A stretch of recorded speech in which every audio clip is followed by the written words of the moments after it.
Good evening, good morning, or good afternoon. It's Leighton from the We Happy Few History on Your Doorstep podcast with another episode. And I have with me a Marine Corps veteran and leadership instructor, Echelon Front, as well as an author, Rob Jones. How are you? Good to see you, man. How you doing? Yeah, you too. I mean, just first, obviously, first of all, I want to say, we were chatting about this earlier. I'm just so glad to finally nail you down. I mean, this has been in the works for a long, long time. Yeah, And I think in the end, I've just had to hit go on this one. And just obviously, I know you're execute. busy again. Say again. Just execute. Absolutely, yeah. Well, Yeah, obviously not man. that. Yeah, you don't want to go that extreme. It's a cool In the military way of business, saying just do it. yeah, yeah, absolutely. Yeah, yeah. Well, military. We can get all tangles. Yeah, corporate way. Yeah. Yeah. But no, thank you, Rob. Amazing to have you on. I mean, my God, alive, your book, Put Your Legs On, unbelievable, by the way. Oh, Which I thanks, thought, man. yeah. Um, Absolutely inspirational, your story as well, and just reading it. And obviously, I want to, jump into quite a few things in there. Just there's a few things that really stood out to me Well, hopefully it was an from enjoyable and fun read too. it was fascinating, absolutely fascinating.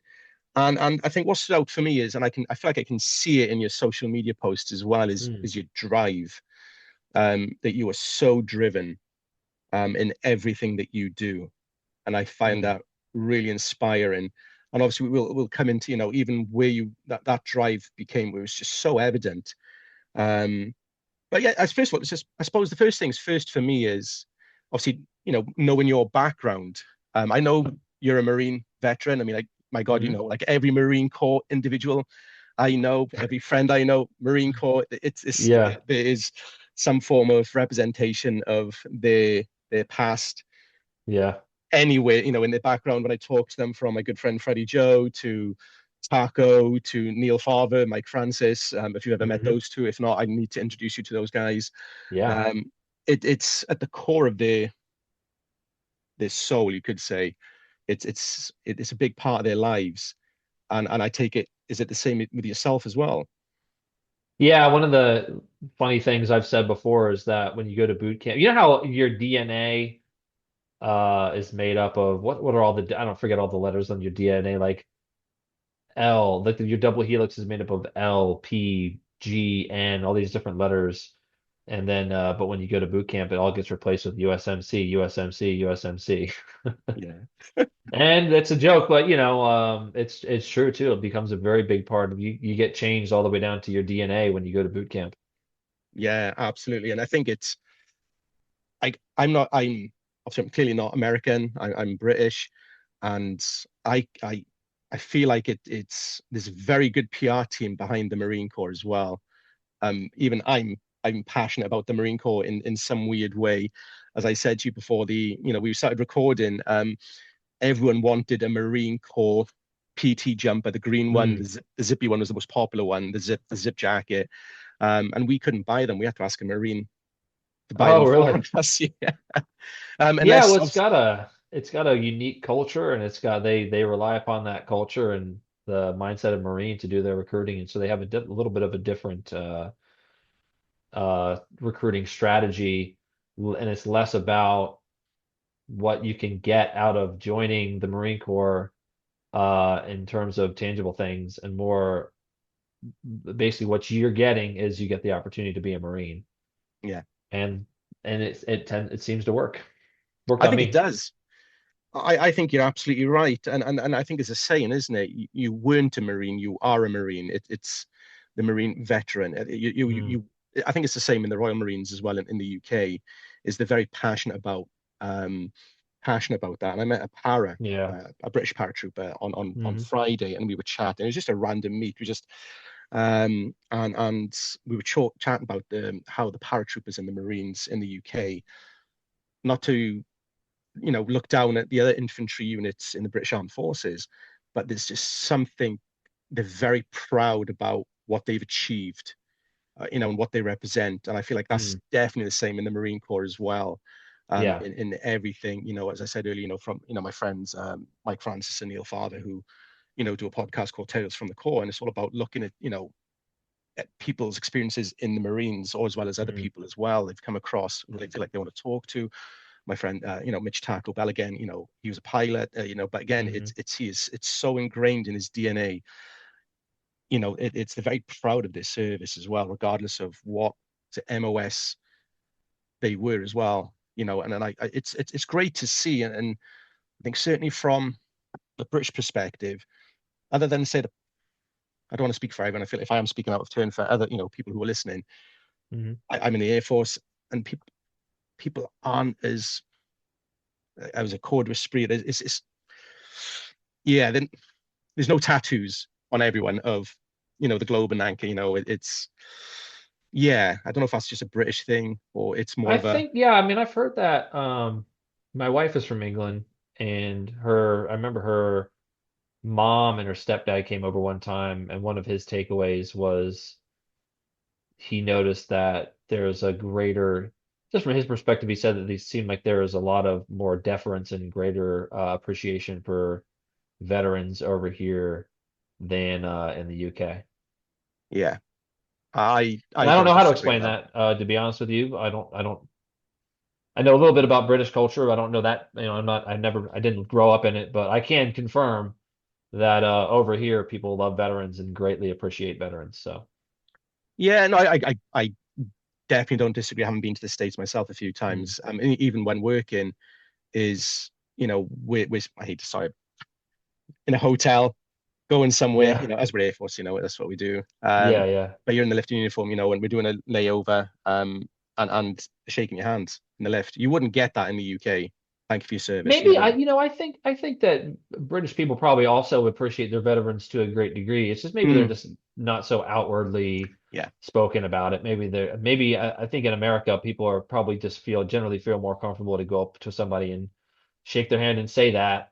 And maybe British people, maybe they're just a little bit more reserved in their in their gratitude. Maybe they yeah, still feel it though, I bet.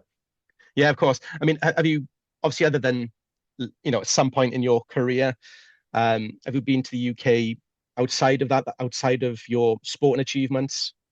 Obviously, Yeah, with I it all mean, being like I said, my English. wife's from England, so we go over there. I'll usually make one trip a year. She usually makes one or two, and Hmm. then her family comes over usually Amazing. once or twice a year as well.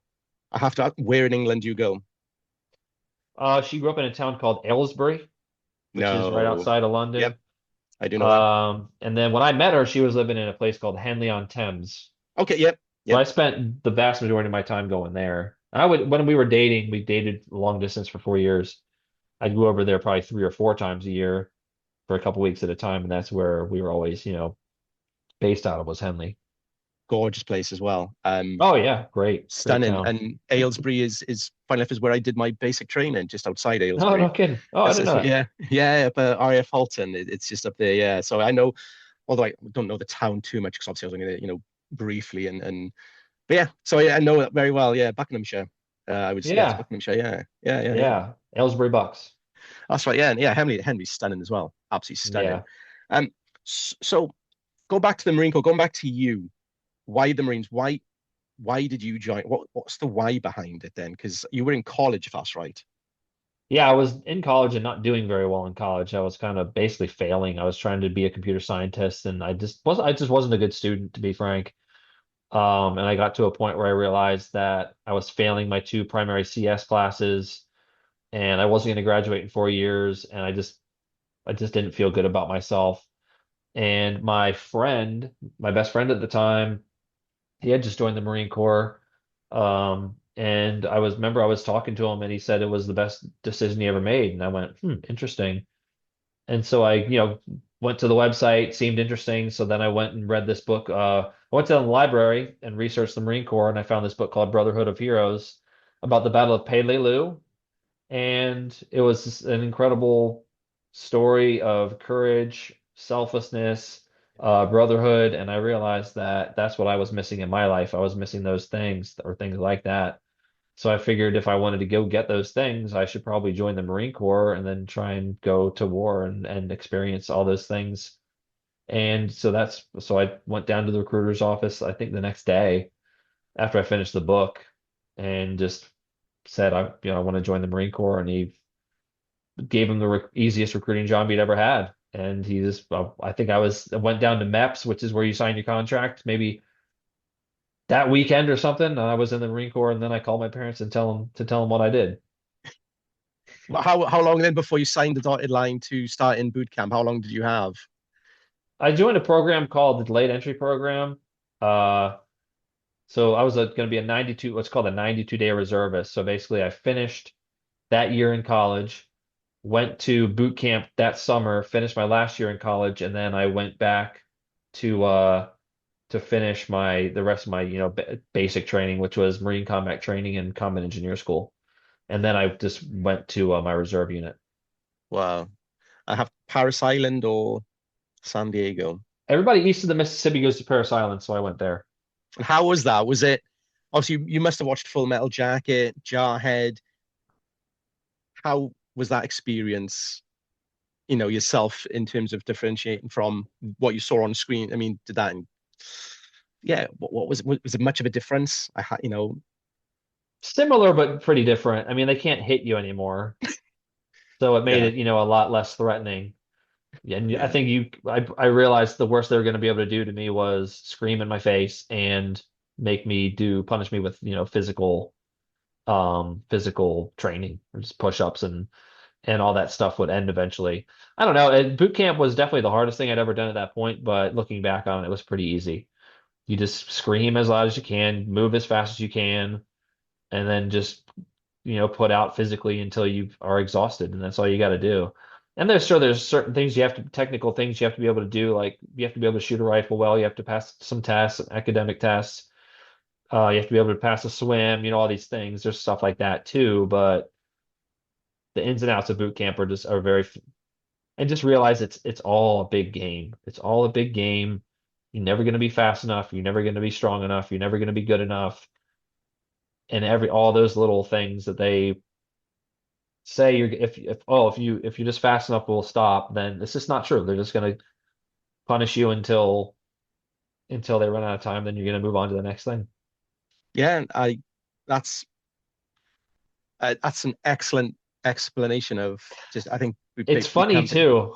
It's funny too because my sister-in-law joined the British Army to be in the band, and she messaged me and she asked me for any advice on going to boot camp.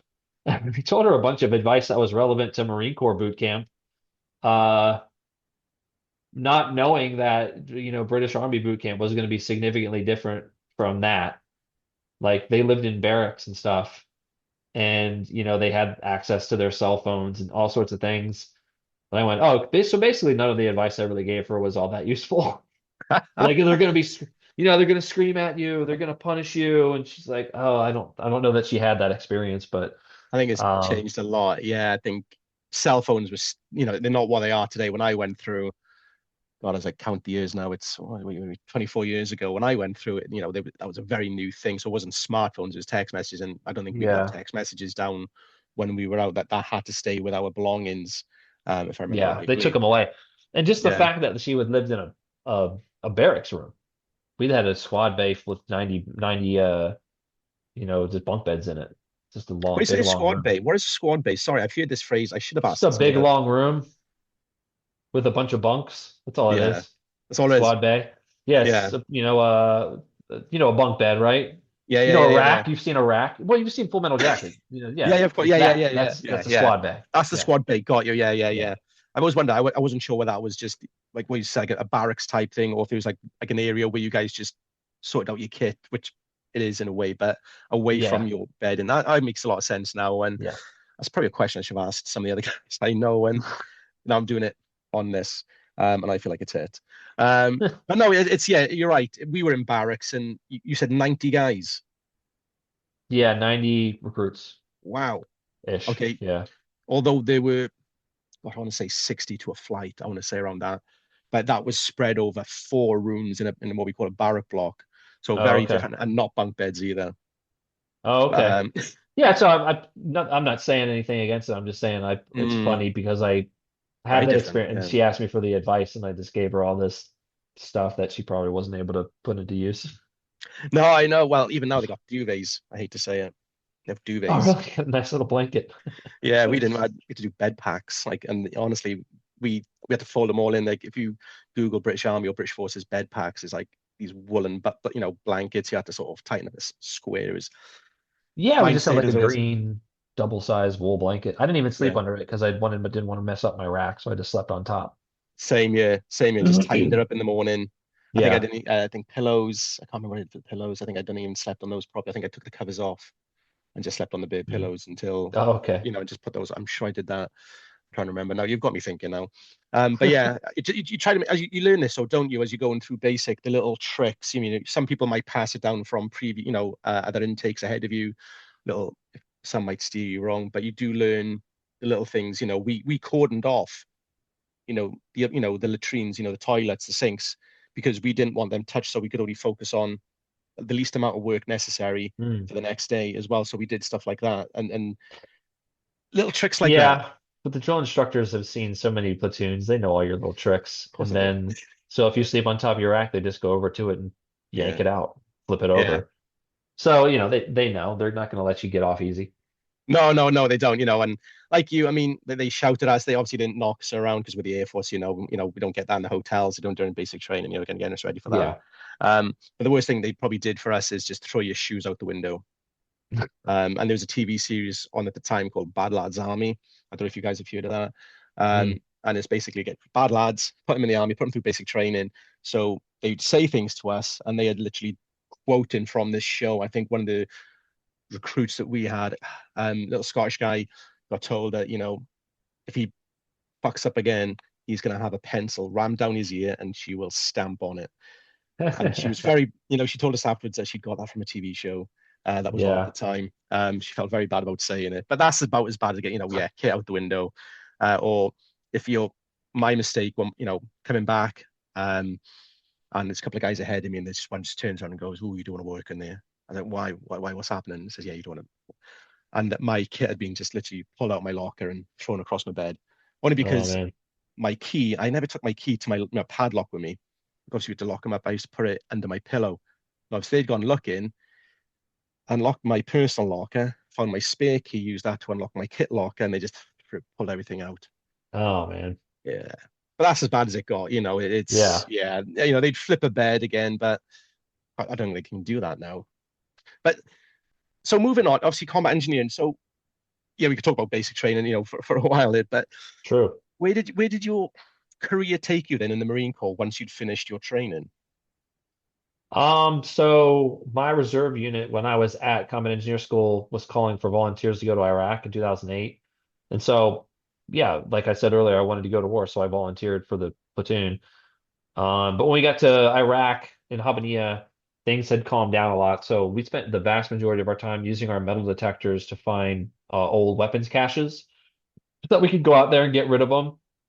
And then, the local people could start to get back to a normal, way of life where they don't have to worry about, bombs being buried in this guy's backyard over there. So that's what we were trying to do is help them return to normalcy or a new normal. And so sort of we did good work, but sort of unsatisfying because I wanted to see combat and I wanted to fight bad guys. But luckily, shortly after we got back, my company was sent another volunteer platoon to our Afghanistan, and I volunteered again for that one. And Afghanistan at the time was picking back up, and so my primary role in Afghanistan when we finally got to combat was essentially finding safe routes through areas that we were pretty sure there was going to be IEDs in there. Yeah. So going over a bridge or through a doorway, any kind of terrain where you're kind of channelized into an area, the Taliban would like to put IEDs there. So I would have to go through first with my handheld metal detector and just try and find the safe. I was just trying to find the safe path. I wasn't necessarily trying to find IEDs. Yeah. Those two things go hand in hand with each other. Um, but yeah, the goal was just to find a safe path through. And obviously you're an engineer, so but were you so going from what you were saying then, sounds like you weren't as part of say an engineering engineer company or platoon. You sounds like you're part of an infantry platoon working Yeah, with infantry. combat engineers, and my role would get attached to infantry units. Mhm. So we would just live with them and go out on all the patrols. So we'd basically be the subject matter expert for finding IEDs, essentially. Yeah. In the same way you have a radio man that is, an expert on the radio, we were Hmm. the experts on finding IEDs. So it'd But be one one platoon of combat engineers would serve an entire battalion mhm. of Marines. So that would be a squad per company. So 13 Marines per company of Marines. Oh wow, okay. So a fire team per platoon. Yeah. So very similar to how I would say the British Army, um, they had dog handlers with them, from the Yeah. Vet Corps and the RAF police. So obviously, I think they had, obviously you had when you was talking about metal detector, the Valen, is that right? Yeah, the Valen You had metal the Valen, detector. yeah. Valen Gizmo, yeah.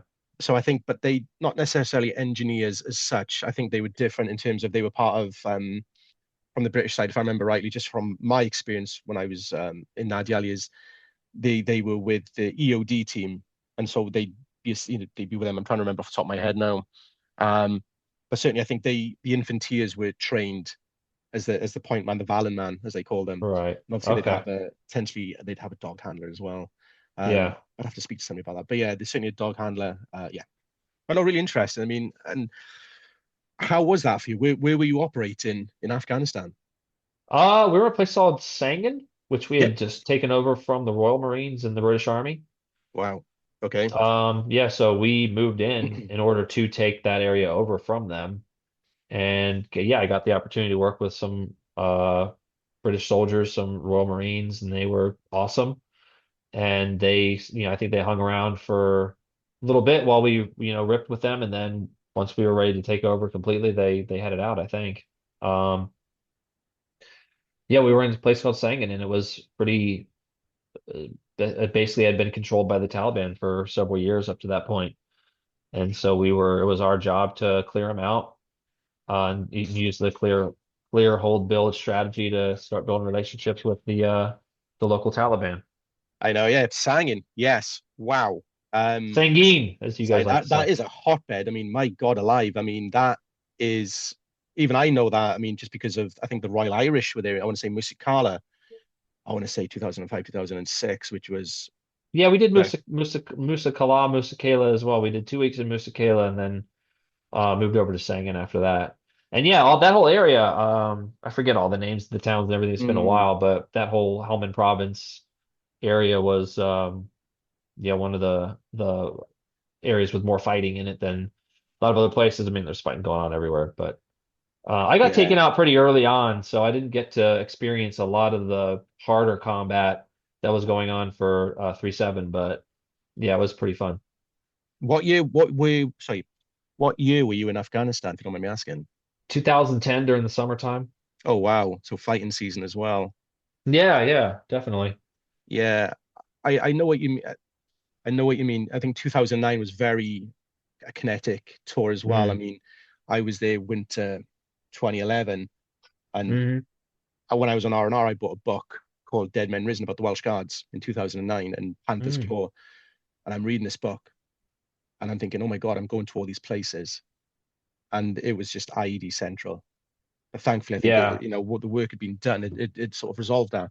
But it's to read that. Yeah, I probably shouldn't have read that book while I was, while I was there. It's probably the worst thing I could read. But I mean, Yeah, maybe. yeah, it was just, it was yeah, probably You the want to worst be able thing. to live in a little bit of denial about what might Yeah, happen to you. absolutely. You're right. And I think that's, that sort of mindset. I mean, but for what you're very inspirational. I love your drive, and I think that's something I've got from your book is you were there, you were getting combat, and Mm. how was that for you? Was it before the incident? How was it that experience for you? If you don't mind me asking, is it what you imagined it? Is it, or was it? The firefights, they weren't quite as intense as I was expecting. I mean, the vast majority of the firefights I was in, the Taliban was shooting at us from, a mile away and the bullets were going over our head. I didn't really feel like I was in a ton of danger. Now later on in that deployment, the other guys that were still there, they were doing fighting in cornfields where the Taliban would be in the cornfield and they were also in the cornfield. So they were doing a lot more intense fighting, after I left. But there was, a handful of firefights I got to be in. I got to do some shooting. But yeah, I mean, it wasn't quite as nowhere near as intense as what I read about in Brotherhood of Heroes. I was Or just going to say, not like you're I would have liked to have seen a little bit more intense combat before I got wounded. like running across an airfield with Japanese airfield. Yeah, maybe bullets, flying all around me a couple times. Maybe actually getting to kill an enemy would have been, fun, but that's just how it goes. No, absolutely. And I suppose you're okay leading up, what happened, when you became injured, you okay talking about that? Yeah, like I said, my job was to find IEDs, and we were on this big push. We were just doing a series of pushes where we would just move and take over different swaths of the area, and then refit, retool, wait a little bit, then keep pushing up. So we were on maybe our second one. And in the early afternoon of that day, one of our point man stepped on an IED, and luckily it didn't work right. Something in it was broken, so just the blasting cap exploded. But as you know, where they put one IED, there's usually going to be two or three. And so essentially that became an area that we were about 100% sure there was going to be another IED in there somewhere. And so I just got my metal detector out and started trying to find the safe path. And, 1 second I'm up here with my metal detector, and the next second I'm on my back, screaming for my life. So it's Jesus, just yeah. instantaneous, like being teleported. I Really? don't have any memory, but besides here and then here, you know.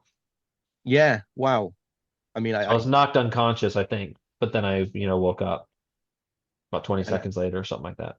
and how long before the guys, obviously they've got a clearer path to get to you, haven't They they? had to Once they clear a say, path, so it probably took them about, I imagine the path they cleared was pretty hasty. But yeah, I would say I have no real semblance of time, but minute and a half, couple minutes oh, wow, probably okay, yeah. before they're able to safely get to me and start putting tourniquets on me and give me a shot of morphine. And then, they called in the Kazi back and took me to a tank. Tank went and met a helicopter, and after that I was taken to the hospital. Then they put me unconscious again. Then I didn't wake up for another 48 hours. That's when you were back in Germany. That's when I get to Germany, yeah, and woke up, and then that's when I found out the more specifics about my injury.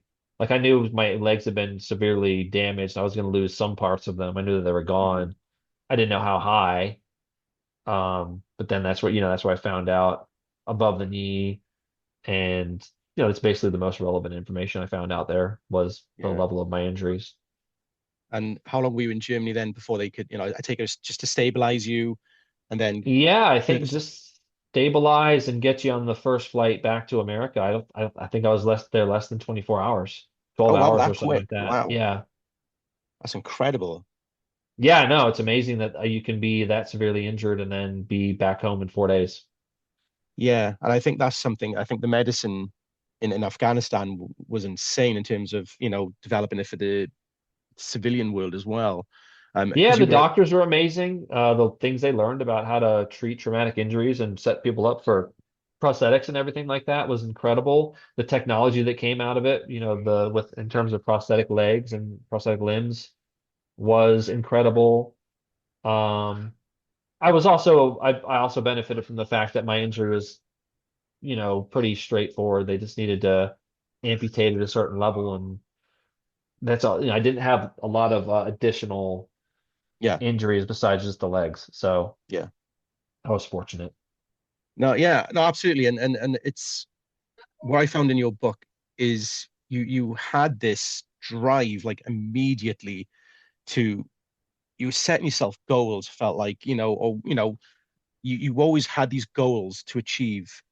And I love that. And you've had this catastrophic injury and it hasn't held you back. It's just pushed you forward. And I, Mm. I think reading that your book, this is something I wanted to ask you was where did that drive come from?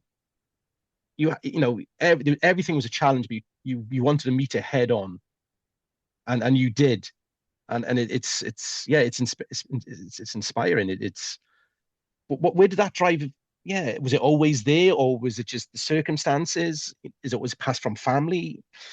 Yeah, Yeah, maybe part of it was there genetically in terms of being able to accept things and move on a little bit easier, and maybe the ability to just do things I didn't want to have to do. Maybe there's a little bit of that, but I think primarily where it came from was I learned in the Marine Corps that when you have a mission, you just keep moving forward until you accomplish the mission. And I was able to recognize after I got wounded that I still had I'm not dead. I made it to the hospital. I'm gonna keep breathing.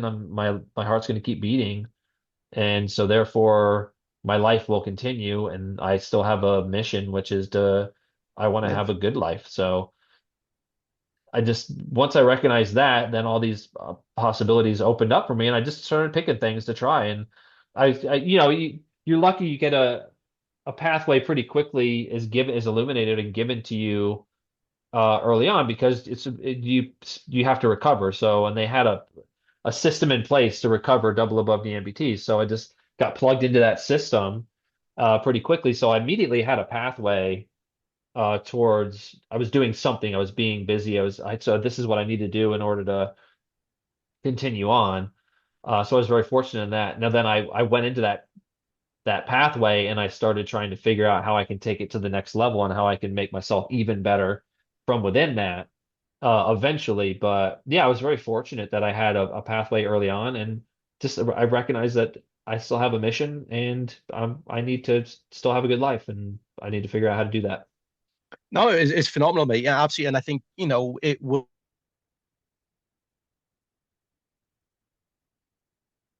you were still in comms with the Marine Corps ball when that Hmm. came up on the horizon, and the drive to be there. You knew your limitations, obviously getting there that you wanted to rest so you can enjoy the next day. So you even knew your limitations as well. So you weren't exhausting, and you weren't hindering I suppose what you had, because you were still learning to walk and you knew prosthetics, so you knew your limitations, and so you could maximize the next day. And Yeah, I was able to factor in the need to rest and not push myself to the absolute limit and to the point that I couldn't go in and essentially train the next day. mm, You can't just go in and destroy yourself every single day. You have to be measured in the way that you recover. And I just tried to treat it like as if I was an athlete, and that's what an athlete would do. You wouldn't go in there and deadlift 1,000 pounds every single day because it's not sustainable and you won't actually get stronger and better. yeah, So you got to titrate it.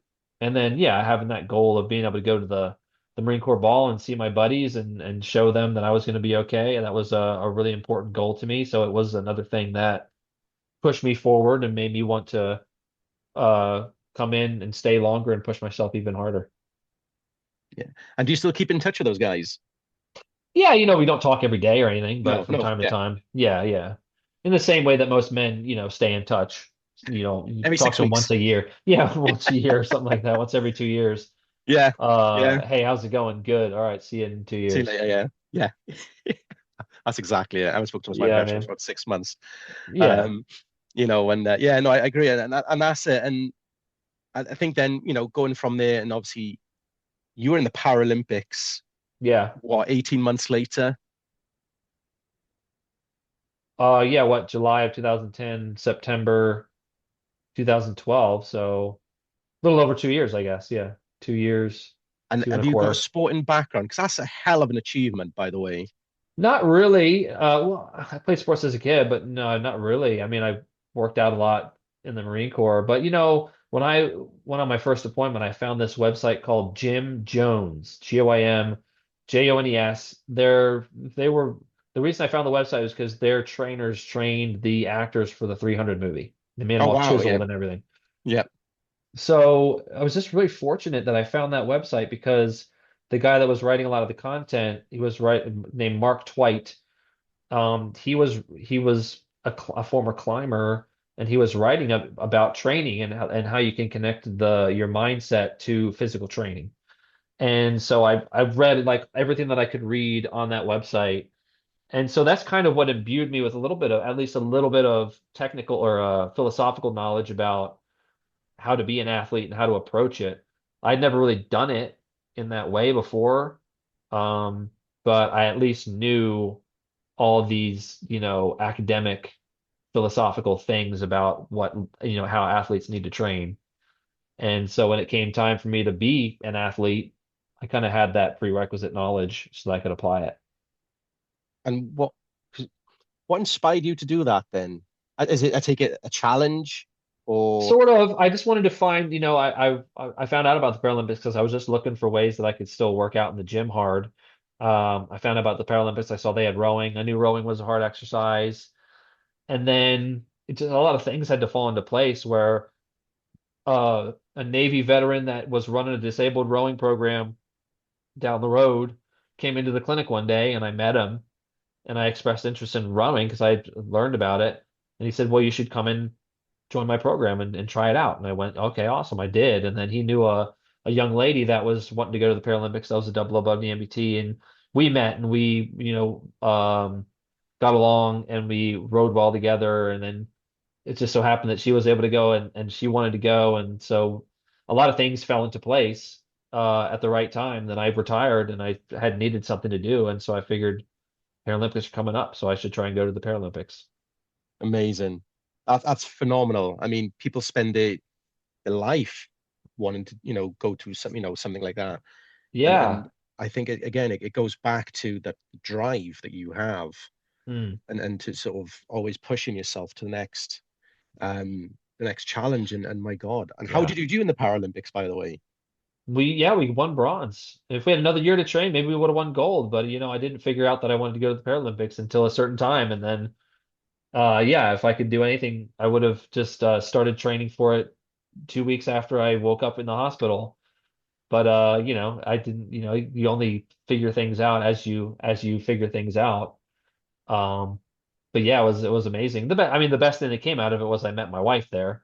She was rowing for Great Britain. She won a gold medal in a different boat category, Mm, and we hit it off when we met in a casino bar after the competition was over, and we stayed in touch and ended up dating for 4 years. And she finally moved over, and we got married. that's phenomenal. Absolutely phenomenal. So Yeah, it's like that one incident is I don't want to say define your life, but it's taking you to places that may have not have happened. yeah. And Just by it, pursuing things, other things happen. yeah, and I think that's the great thing, and I think it can happen in any sort of medium. And then obviously with yourself, you took what you had and you turned it into a Yeah. positive, Mhm. and you just all these little goals. Every time I'm reading your book, even you've got the what you call it, the little terrorist in your head. I Mm, mean, who's trying to pull you down because that can hinder a lot of people, but yeah. yourself and push you on and saying you're not going to defeat me next Mm, step, and you're always next thing. It's the shorties to the yes, I want to try the new prosthetics with the bendy knee and how that helps you. It's the Marine Corps ball, it's yeah. rowing, and then 31 Yeah, it's good marathons. to always have something that you're working towards. That's what spurs you on. Something that's important though is better and something that can help other people is even better. Yeah. So there was a little bit of turmoil with me in in all this because and you read about it in the book. The Paralympics wasn't really super fulfilling for me, even though it was great experience and everything, and I Mm, was successful in it. It wasn't fulfilling because I was doing it for me more than anything else. And the bike ride across the country, same thing. It was a great accomplishment, but it was still more about me. And then finally, with the month of marathons, I was doing it for other people. And even though it was really hard and really incredibly challenging, I enjoyed the entire thing hmm because I finally recognized that I needed to be doing something for other people, uh, not just myself. Yeah. And and So and if you can again, have a goal that's about other people, that's what gives you strength, and that's yeah. how you can keep stacking it up but even if you have something that you're working on, even if you can't figure out what it needs to be, just work on something. Yeah.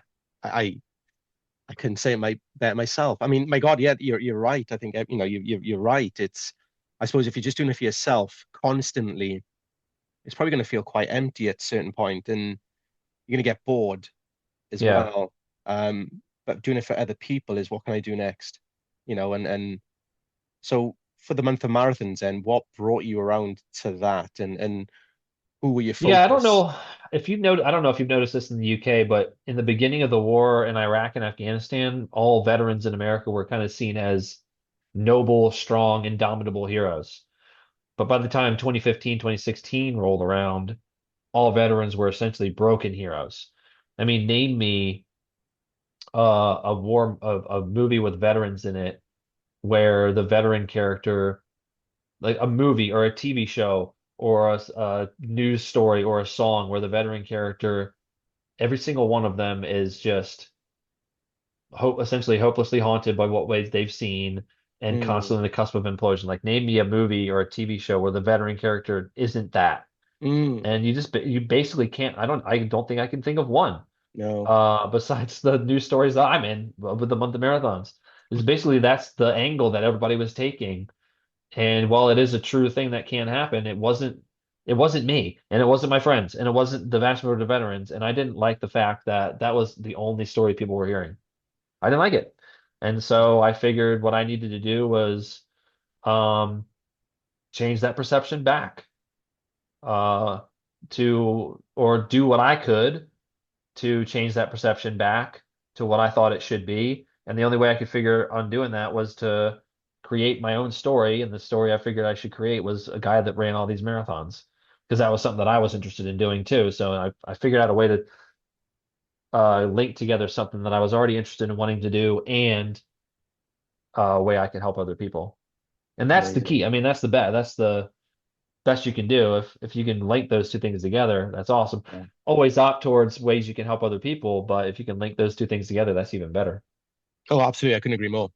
I couldn't agree more. And again, I hear on a podcast, another podcast, is sort of in my research for this that everyone wants to do a marathon. I do, but I know I'm not a runner. I'm more of a, I say, Mm, a sprinter from my rugby background. Is running long distances. yeah. And have you always been a long distance runner, or was that something new for you? Is that I was something? always good at running ever since I was a kid. I was always one of the fastest kids in my class. I was always pretty talented at the 3 mile run in the Marine Corps with not that much training. So I think one of the things I realized in my recovery was I had a natural talent for running. I was doing the 18-minute 5K as a double above knee amputee when I was training for triathlons. Um, so I recognized that, and so then when I had that realization about this, taking control of this narrative, I had just recently remembered that I'm a pretty decent runner. I had natural talent for it, and I had run a marathon in the last year, and I went, oh, what if I link those two things?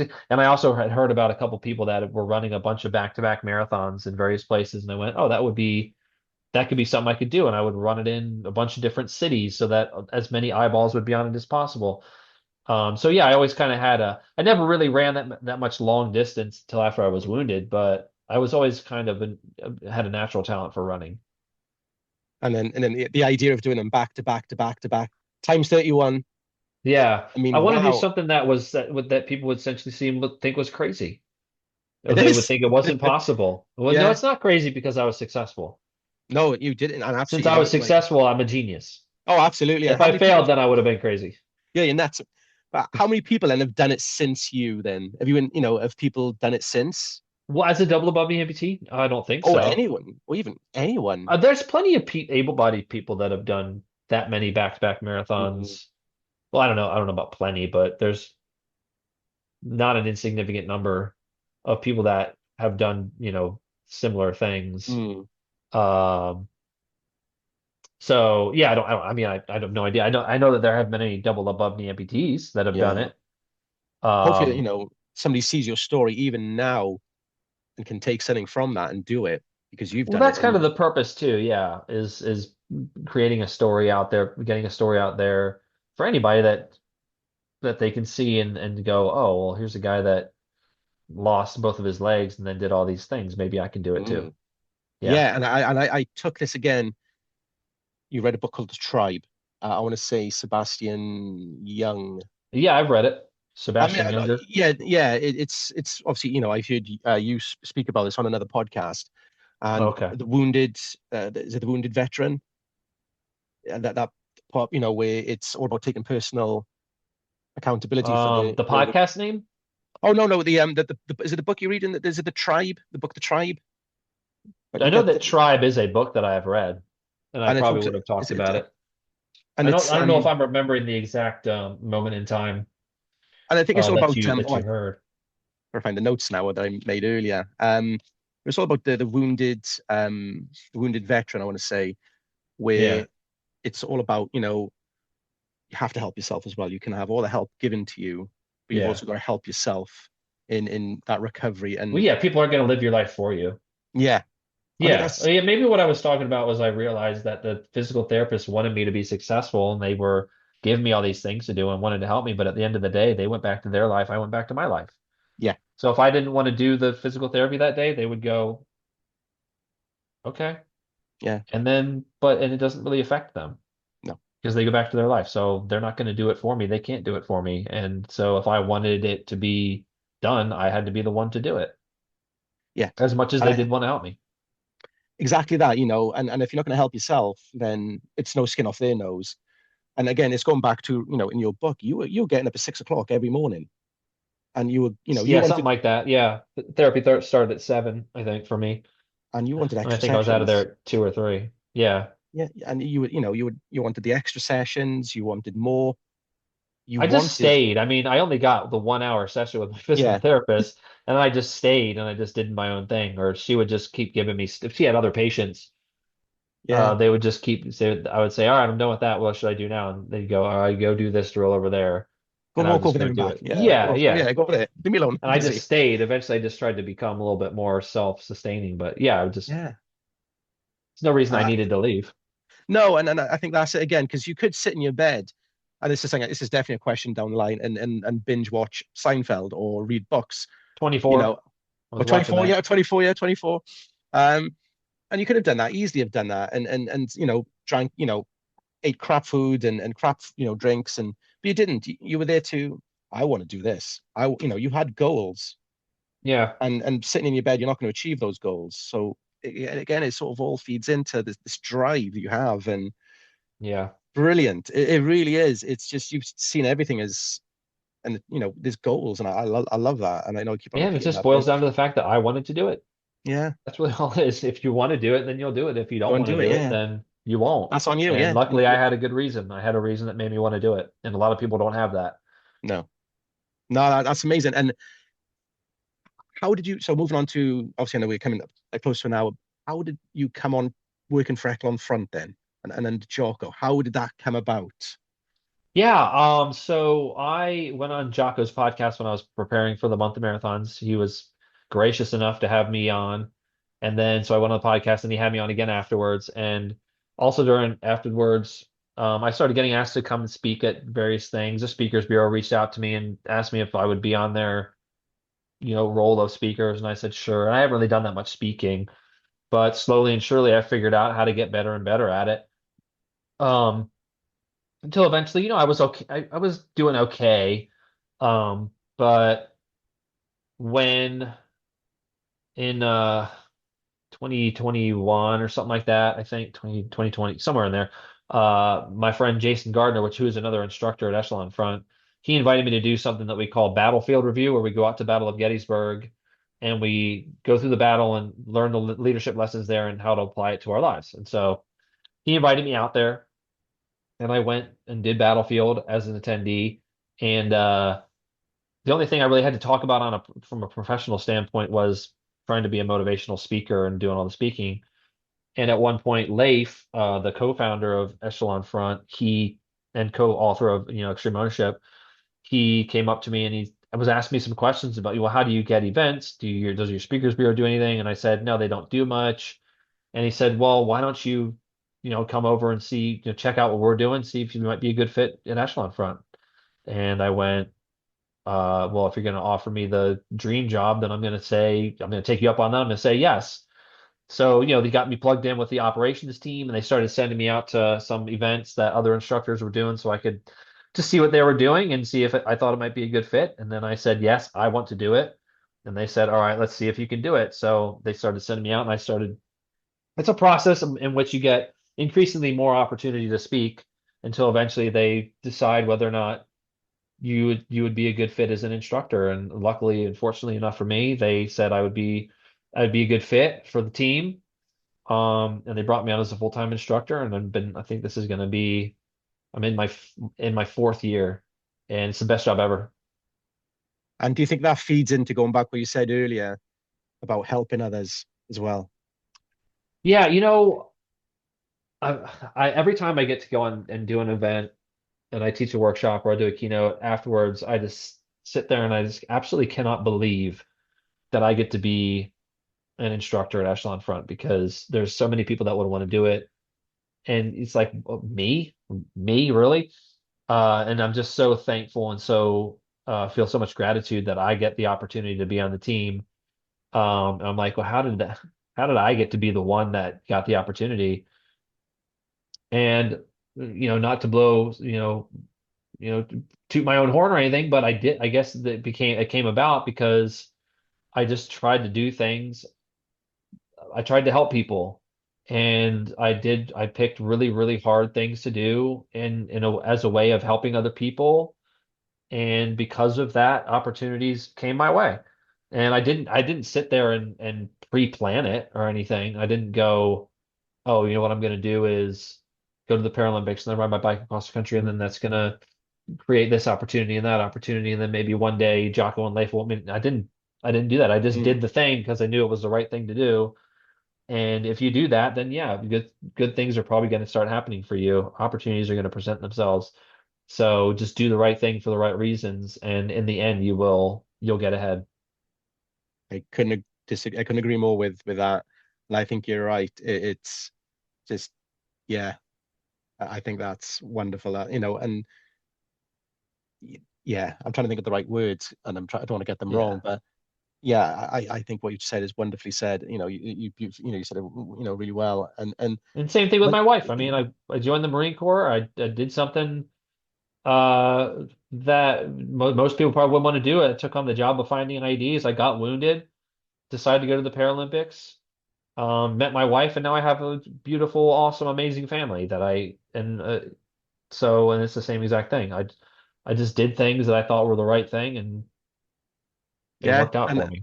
absolutely. And going back to your leadership courses, then, do you see the change in people? Your attendees. Do you notice a difference in them from, say, day one to um I don't know how many days your courses are, but Yeah, well, it's usually like a day, maybe 2 days at a time, but and then sometimes you might come back with the same client several times. But yeah, I definitely. I mean, even over the course of a day, I see the difference where they haven't heard anything about leadership. They don't know what extreme ownership is, and by the end of it, they are starting to see how effective it's going to be in their life if they start taking ownership of their life and extreme ownership of all their problems and everything that affects their mission. Um, and yeah, people will reach out to me and say I was having this problem and I applied extreme ownership and now, I'm doing a lot better. We have a conference that we call Muster. It's 2 days, and after day one, a few people get the opportunity to sit down with instructors. I just got an email from a guy. We talked about his problem he was having on day one. I gave him, a little bit of advice, a little bit of guidance, and then he went out and took that and ran with it.